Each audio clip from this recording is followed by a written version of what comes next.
भारत विविधताओं का देश है। यहाँ हर धर्म, हर संस्कृति, हर परंपरा की अपनी एक पहचान है। लेकिन एक त्योहार ऐसा है जो इन सबको एक सूत्र में बांध देता है। वो है दीपावली, जिसे प्यार से हम दिवाली कहते हैं। दिवाली यानी दीपों की पंक्ति, अंधकार पर प्रकाश की, अज्ञान पर ज्ञान की और बुराई पर अच्छाई की विजय का पर्व। भाग 1, दिवाली का इतिहास और पौराणिक कथा। कहते हैं जब भगवान श्री राम 14 वर्ष का वनवास पूरा कर रावण का वध करके अयोध्या लौटे, तो पूरे नगर ने दीपों से उनका स्वागत किया। हर गली, हर चौक, हर घर रोशनी से भर गया। अयोध्या उस रात मानो सितारों की नगरी बन गई थी। उसी दिन से हर साल कार्तिक अमावस्या को हम दीप जलाकर उस पवित्र क्षण को याद करते हैं। लेकिन भारत की यही तो खूबसूरती है। हर प्रदेश में दिवाली की अपनी अलग कहानी है। गुजरात में इसे लक्ष्मी पूजन कहा जाता है, क्योंकि माना जाता है कि इसी दिन मां लक्ष्मी समुद्र मंथन से प्रकट हुई थी। पंजाब में ये दिन गुरु हरगोविंद जी की जेल से रिहाई की खुशी में मनाया जाता है। जैन धर्म में इसे भगवान महावीर के निर्वाण दिवस के रूप में और सिख धर्म में बंदी छोड़ दिवस के रूप में। वहीं बंगाल में इस दिन मां काली की पूजा होती है। यानी एक ही त्योहार और कितनी कहानियाँ। यही तो भारत की एकता में विविधता की असली मिसाल है। पुष्पनकाल भाग 2, दिवाली की तैयारियाँ। दिवाली केवल एक दिन का नहीं, बल्कि कई दिनों का उत्सव है। शुरुआत होती है घर की सफाई और सजावट से। हर कोई चाहता है कि मां लक्ष्मी उनके घर आए, और कहते हैं जहां स्वच्छता होती है वहीं समृद्धि बसती है। घर की दीवारें रंगी जाती हैं, नई चीजें खरीदी जाती हैं और बच्चे रंगोली, तोरण और लाइट से घर सजाते हैं। लेकिन असली सफाई सिर्फ घर की नहीं, मन की भी होती है। हम अपने भीतर के गुस्से, ईर्ष्या और नकारात्मकता को मिटाकर नए प्रकाश के लिए जगह बनाते हैं। भाग 3, दिवाली के 5 दिन। दिवाली 5 दिनों तक मनाई जाती है। हर दिन का अपना अर्थ और संदेश है। पहला दिन धनतेरस। इस दिन भगवान धन्वंतरी समुद्र मंथन से अमृत कलश लेकर निकले थे, इसलिए इसे स्वास्थ्य और समृद्धि का प्रतीक माना जाता है। लोग इस दिन नया सामान खरीदते हैं। दूसरा दिन नरक चतुर्दशी, छोटी दिवाली। भगवान कृष्ण ने इस दिन नरकासुर राक्षस का वध किया था। लोग सुबह जल्दी उठकर तेल स्नान करते हैं और बुराइयों को मिटाने का संकल्प लेते हैं। तीसरा दिन मुख्य दीपावली। यही सबसे बड़ा दिन होता है। मां लक्ष्मी, भगवान गणेश, कुबेर और सरस्वती की पूजा की जाती है। घर घर दीप जलते हैं, लोग मिठाइयाँ बांटते हैं और प्रेम का उजाला हर चेहरे पर झलकता है। चौथा दिन गोवर्धन पूजा। ये दिन भगवान कृष्ण के गोवर्धन पर्वत उठाने की याद में मनाया जाता है। लोग अन्नकूट बनाते हैं और गायों की पूजा करते हैं। पांचवा दिन भाई दूज, भाई बहन के स्नेह का दिन। बहनें तिलक लगाती हैं, आरती उतारती हैं और भाई की लंबी उम्र की कामना करती हैं। भाग 4, दिवाली की रात, रोशनी और पूजा। जैसे ही सूरज ढलता है, हर दिशा में उजाला फैल जाता है।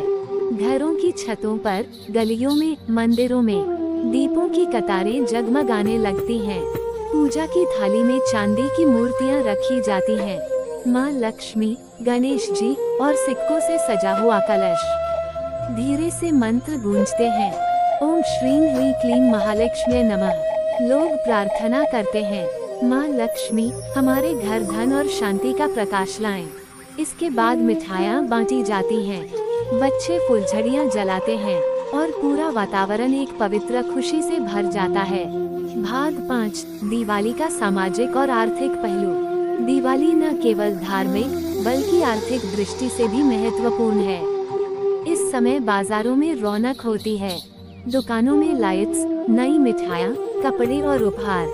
छोटे दुकानदारों से लेकर बड़े उद्योगों तक हर कोई इस त्योहार का इंतजार करता है। किसानों के लिए यह नई फसल का समय होता है, तो शहरों में लोग बोनस और गिफ्ट बांटते हैं। ये त्योहार समाज में साझेदारी और सहयोग की भावना जगाता है। पौधा भाग 6, पर्यावरण और ग्रीन दिवाली। लेकिन आज के समय में एक और जिम्मेदारी भी है, हमारे पर्यावरण की। जहाँ दिए प्रकाश लाते हैं, वहीं जरूरत से ज्यादा पटाखे, धुआं और प्रदूषण फैलाते हैं। इसलिए अब लोग कहते हैं, ग्रीन दिवाली मनाओ, मिट्टी के दिए जलाओ, कम आवाज वाले पटाखे या फुलझड़ियाँ इस्तेमाल करो, पेड़ लगाओ और स्वच्छता रखो। जब हम ऐसा करते हैं, तो हम सिर्फ त्योहार नहीं मनाते, बल्कि अपने भविष्य को भी सुरक्षित रखते हैं।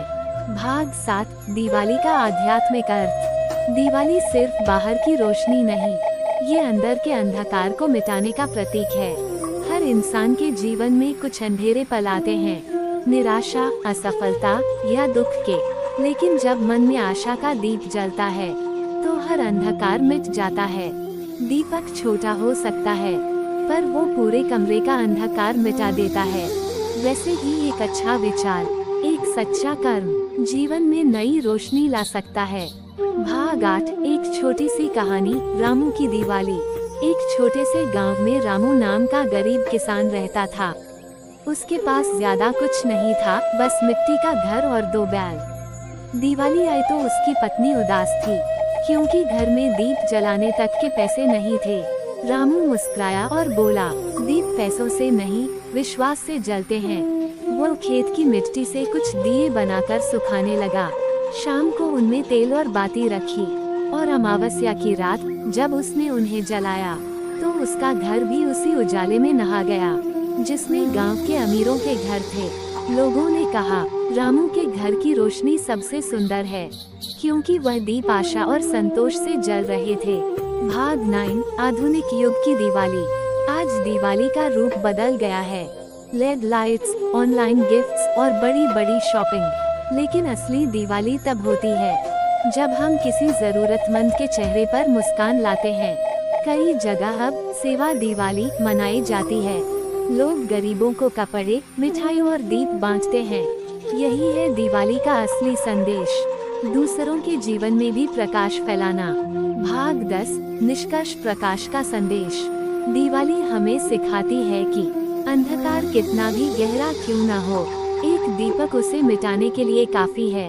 सच्चाई, प्रेम और एकता ही वो दीप हैं, जो जीवन को उजाला देते हैं। तो इस दिवाली केवल अपने घर ही नहीं, अपने मन, अपने समाज और अपने देश को भी रोशन करें, क्योंकि जब हम सब मिलकर दीप जलाते हैं, तब पूरा भारत जगमगा उठता है। दोस्तों, वीडियो अच्छी लगी हो तो वीडियो को लाइक करें, चैनल को सब्सक्राइब करें। आपको और आपके परिवार को दीपावली की ढेर सारी शुभकामनाएं।